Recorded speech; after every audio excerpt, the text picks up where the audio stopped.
Question number 13 में क्या कहा है? समुद्र तल से 75 मीटर ऊंची लाइट हाउस के शिखर से देखने पर दो समुद्री जहाजों के अवनमन कोण जो है 30 डिग्री और 45 डिग्री हैं। यदि लाइट हाउस के एक ही ओर एक जहाज और दूसरे जहाज के ठीक पीछे हो, ठीक है, तो दोनों जहाजों के बीच की दूरी ज्ञात कीजिए। ठीक है, तो सबसे पहले हमें समुद्र तल कहा और वहां पर ही 75 मीटर ऊंचा एक लाइट हाउस का। तो एक बार ये देखते हैं कि ये आपका जैसे समुद्र तल हुआ, यहाँ पर हमने एक 75 मीटर ऊंचा जो है एक लाइट हाउस बना दिया। ठीक है, ये यहाँ से जो है आपका 75 मीटर ऊंचा लाइट हाउस हमने देखा ये। फिर उसने कहा कि जो है देखने पर जो है दो समुद्री जहाज, आप दो समुद्री जहाज भी लेते हैं और एक जहाज के पीछे दूसरा जहाज, इस तरीके से कहा। तो हमने कहा ये एक जहाज हो गया और एक जहाज आपका जो है ये हो गया, हमने इस तरीके से देख लिया। ठीक है, अब उसने क्या कहा कि दो समुद्री जहाजों के जो अवनमन कोण हैं, अवनमन कोण जो है वो 30 डिग्री और 45 डिग्री है। ठीक है, तो सबसे पहले हम जो है यहां से देख रहे हैं, अब उन्नयन कोण की बात नहीं, यहां से देख रहे हैं ऊंचाई से, अवनमन कोण की बात है। तो सबसे पहले हमने ये जो पॉइंट है ना, ठीक है, तो सबसे पहले हमने इसका जो है ये जो है, ठीक है, इसका हमने जो है ये बनाया 30 डिग्री का हो गया ये अवनमन कोण। फिर उसके बाद हमने क्या करा, ये दूसरा जहाज ये हो गया, ये हो गया। ठीक है, और जो है इसका क्या कहा उसने 30 डिग्री 45 डिग्री, तो ये आपका कितना हो जाएगा, ये आपका 45 डिग्री हो गया। ठीक है, इतना जो क्वेश्चन में बोला उसने हमने इतना लिख लिया है। और ठीक है, बस अब हमें दो जहाज़ों के बीच की दूरी, जहाज हमारा ये था, इनके बीच की दूरी हम मान लेते हैं ये x है, हमें ये x जो है ज्ञात करनी है। आप नाम दे दीजिए, ये a हो गया, ये b हो गया, इसको c पॉइंट दीजिए, इसको d पॉइंट नाम दे दीजिए। ठीक है, तो हम जो है सबसे पहले लिखते हैं कि दिया है लाइट हाउस की ऊंचाई, लाइट हाउस की ऊंचाई। तो जो लाइट हाउस की ऊंचाई है वो आपको दी है 75 मीटर। ठीक है, आप लिख देते हैं माना दोनों जहाज़ों के बीच की दूरी, दोनों जहाज़ों के बीच की दूरी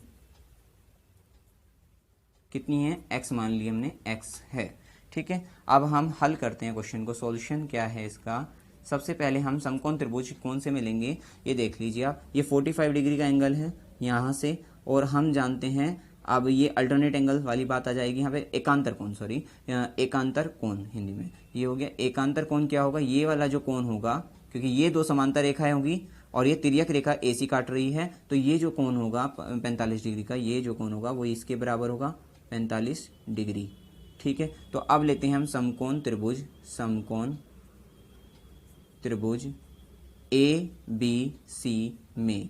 ठीक है, अब यहाँ से हमने tan ले यहाँ पे से, क्योंकि कोण उसके सामने लंब और नीचे आधार जो है, हमें ये भी निकालना है, क्योंकि ये निकालने से क्या होगा, हम ये इजीली निकाल पाएंगे जब हम दूसरा त्रिभुज लेंगे। ठीक है, एकांतर कोण का भी देख लीजिए, ये वाला 45 डिग्री ये हो गया, और साथ साथ ये 30 डिग्री, क्योंकि अब जो है ये समांतर रेखाएं x मान लीजिए यहाँ पे, सॉरी कैपिटल X, ठीक है, AX है और BD है, उसको तिर्यक रेखा जब AD काटती है तब कौन सा होगा, ये वाला कोण इसके बराबर हो जाएगा, ये 30 डिग्री हो जाएगा। ठीक है, इतना क्लियर हो गया होगा आपका। ठीक है, ये सब 6, 7, 8 में जो है सिखाया जाता है। ठीक है, अब क्या करते हैं, अब आगे जो है समकोण त्रिभुज ABC में, हाँ, अब कोण के सामने वाली भुजा लंब और नीचे ये आधार, तो हम क्या करेंगे, tan ले लेते हैं। तो tan 45 क्या होगा आपका, इक्वल्स टू लंब बटे आधार, ये AB, और अपोन में आधार क्या होगा, BC होगा। ठीक है, अब जो AB की वैल्यू है, मान है, वो 75 है, और जो BC का मान है वो हमें ज्ञात नहीं है, तो BC निकाल लेते हैं। tan 45 की वैल्यू क्या होती है, 1 होती है, आप सब जानते हैं tan 45 की वैल्यू क्या होती है, 1 होती है। क्रॉस मल्टीप्लाई जब हम करेंगे तो BC इक्वल्स टू क्या आ गई आपकी,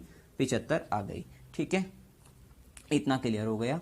अब समकोण त्रिभुज कौन से मिलेंगे, ये जो बड़े वाला ABD में। ठीक है, समकोण त्रिभुज, क्योंकि हमें निकालना क्या है, स्मॉल x, समकोण त्रिभुज ABD में क्या होगा, कोण के सामने वाली भुजा लंब और ये पूरा का पूरा आधार। ठीक है, तो लंब और आधार में क्या होगा, tan 30 इसलिए क्योंकि एंगल जो कोण है वो 30 है, 30 डिग्री है, तो tan 30 इक्वल्स टू क्या होगा, लंब बटे आधार AB अपॉन BD। ठीक है, अब यहाँ पे से आप जो है यहाँ पे BD लिख सकते हो। BD इक्वल्स टू क्या होगा, BC प्लस CD। BC कितना है आपका, BC आपने अभी भी निकाला है 75 है, और प्लस CD क्या है, CD आपका स्मॉल x है। ठीक है, tan 30 की वैल्यू क्या होती है, 1/√3 इक्वल्स टू AB का जो मान है वो क्या है, 75 है। ठीक है, दिया है वो तो, और BD इक्वल्स टू क्या लिखेंगे, 75 प्लस x। आपको पता लग गया होगा BD क्यों लिखा 75 प्लस x, क्योंकि BC हमारी 75 आ गई थी और ये x है, तो BD क्या होगी, 75 प्लस x हो गई। अब क्या करेंगे, क्रॉस मल्टीप्लाई जब हम करते हैं तो 75 प्लस x इक्वल्स टू क्या होगा, 75√3, 75 इंटू √3, और हमें वैल्यू निकालनी है x की, तो 75√3 माइनस के 75 75, तो 75 ये कॉमन आ जाता है, तो बचेगा क्या, यहाँ पे बचा √3 और ये माइनस का, और 75 एकम 75, यहाँ 75 1 बच गया। ठीक है, 75 को मिल लेता तो माइनस के यहाँ पे 1, तो 75√3 माइनस के 1 हो गया। ये आपकी आ गई x की वैल्यू। x क्या था, दोनों जहाजों के बीच की दूरी। आप लिख सकते हैं दोनों जहाजों के बीच की दूरी क्या होगी, इक्वल्स टू 75 माइनस के 1 मीटर। ठीक है, ये आपका हो जाएगा आंसर। इसको आप ब्रैकेट में भी कर सकते हैं। कभी भी जो भी आंसर आए आप उसको बड़े से ब्रैकेट में करिए, जिससे एग्जामिनर को ईजिली दिख सके, आराम से वो देख सके, और आपके जो है मार्क्स कहीं कटे ना। ठीक है ना, ये हो गया। तो क्वेश्चन बड़ा ही सिंपल था, क्वेश्चन नंबर 13। आप चलते हैं क्वेश्चन नंबर 14 पर। ठीक है।